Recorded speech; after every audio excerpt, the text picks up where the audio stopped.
Johnson. I just started it. Oh, for real? Yeah. Get down. It's just now started. Start over. No. Start over. No. No. No. They can't see this. No. Did I cuss? I don't know. Look, Ninja, go. What's up out there, YouTube? This is Joe Johnson 030. And we're back for overdue, but yet still faithful is Fear the Walking Dead. The last episode that just previously aired before we're watching the new one. So bear with us. A lot happened this last week. A lot happened. Oh my God, a lot happened. Sam will tell you if y'all been keeping up with us. My gosh, bro, glory be to God. Y'all, stuff been happening. You know what I'm saying? We just been dodging and sticking, bro. Just dodging and sticking, man. But yeah. But so we have the opportunity to do this review of this episode. And we're gonna try to recap of everything that actually happened the best we can. So bear with us real quick, guys. So basically, what takes place in this episode, you know, we transition from the last episode to this episode where basically what's her name? You needed the medical attention. The older lady. I forgot her name. She was the wife of the older gentleman. Mm-hmm. Daniel. Yeah, his wife.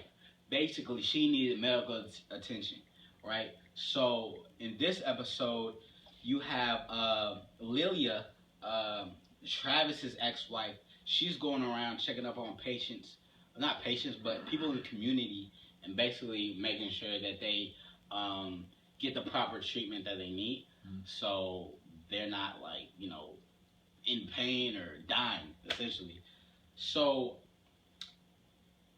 one thing that actually happens in the episode while she's doing that, one thing that is brought to attention is that she's actually she's not an actual certified nurse, which was like, what? You know what I'm saying? And they had this military medic or field medic in the community, you know, working with partnering up with takes an interest in Lilia's character, and basically the lady. Yeah, and she's like trying to, you know, get her to help out within the community, even knowing that she's not a registered nurse. Yeah. And not only that, but what's the son's name again? I forgot. Come on. You're not talking about Peter. It's Chris. Chris. Yeah. Not Chris, the other guy, the other son.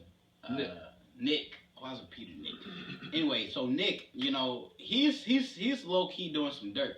You know what I'm saying? Oh yeah, because his addiction is overpowering him, because there was somebody that was having like a medical issue, and they were in an induced coma, and he was basically bum rushing the tap.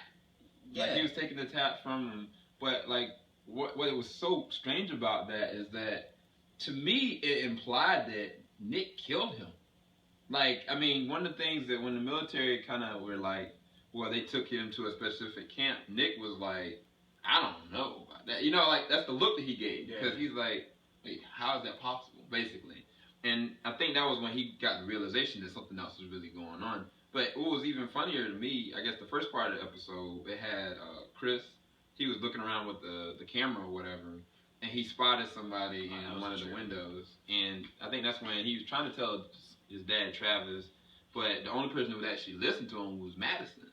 And like, Madison in this episode, she stepped it up. Like, she, in a sense, became a G. She went out there looking herself with her stupid self.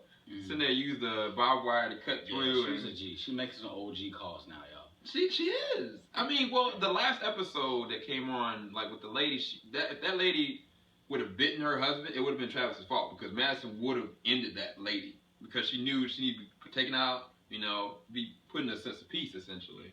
But I mean, I think it was still dangerous her going out there. It didn't make really good sense her not telling anybody. But I think if she would have told somebody, it would have got to Travis. Travis would have stopped her. She wanted to find out for herself. But then she found out too much, because there was like a whole grain of the National Guard just killing everybody. Yeah. Them niggas were killing everybody. So I think that theory that I had before about somebody taking the bodies out the church, I think it was the National Guard. I think that they've low-key been taking people back to this camp and either killing them, experimenting on them, or seeing what they can really do.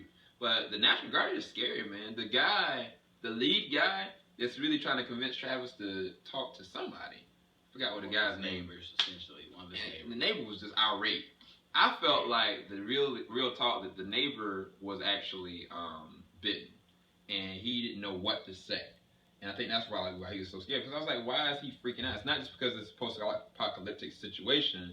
But I feel like that he might have been bit, you know. And I don't know. That never gets revealed because after a certain point, he's taken away. And I think that one of the things I loved about this episode, it was all building up to this epic kind of climax because Nick got hit in the face and kidnapped, basically. And I didn't see that coming at all. I didn't see that coming. I thought that maybe, you know, Chris or somebody else would have gotten, you know, but for him to get taken, but didn't Travis's ex-wife go with him too? Yeah, she went with the army. Yeah, I don't think she's that naive. She can't be that naive to know that. I don't know, man. It was a good episode. But well, I guess what is your takeaway of it going into this next episode? The next episode's about to start like 10 minutes, so we're. I mean, I definitely want to know what's going to take place.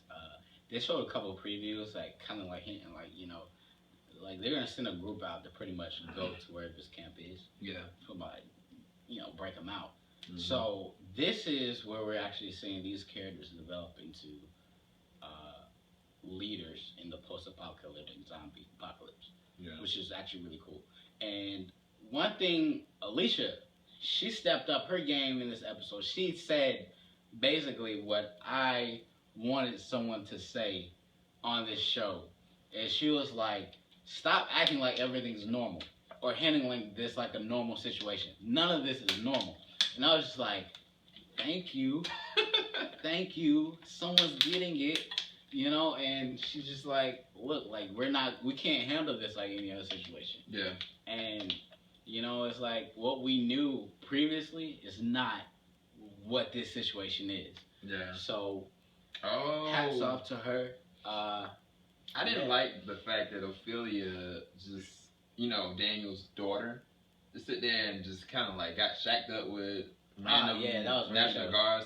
I mean, I can see something like that happening, but I wouldn't expect it from her. Not just that, these military folks is crazy.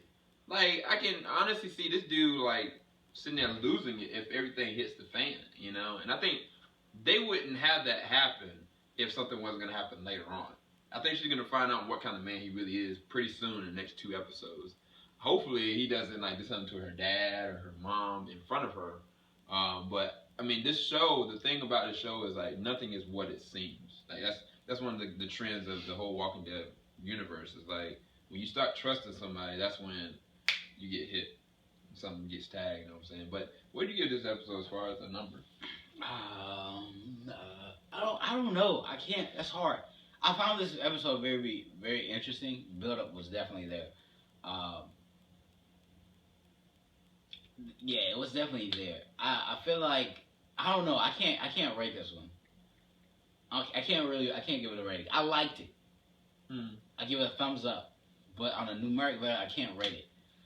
I give it an 8.5. I actually enjoyed it. I think that the problem was I've had a lot of time to reflect on this episode because I did see it, but I was under bad situations when I was watching it, coming back from the hospital and stuff like that. I didn't even watch the whole episode. I looked at more of it on Monday. But I mean, after I've had time to really reflect on it, I thought it was really good execution. I thought that they stepped up. For every single character, they switched to a different tone. Not just that, even at the end of the episode, Travis got the realization that his son was showing the truth. And then I guess there was gunfire where that light was shining. Yeah. And so now he realizes, okay, this is go time. So it's going to be interesting to see what kind of man Travis ends up being. You know, is he going to be the good guy or is he going to go a different route? Either way, I think that Madison, she's going to become a bad egg. She's going to get her son. Like, she'll sacrifice anybody to get her son. Yeah. But we'll see. I give it an 8.5. I enjoyed the episode. We're about to go watch the brand new episode. Tonight's episode is going to be episode 5. So, thanks to everybody for watching. And tune in tonight also to The Talking Dead. that we got coming on. Me, Joe, Jarrell's Alexandria, maybe Sunday Gaming, depending on how he feels from the accident. But love y'all. Thanks for the support. We rockin'. JBS, we out. All right, y'all. I got me a cough drop.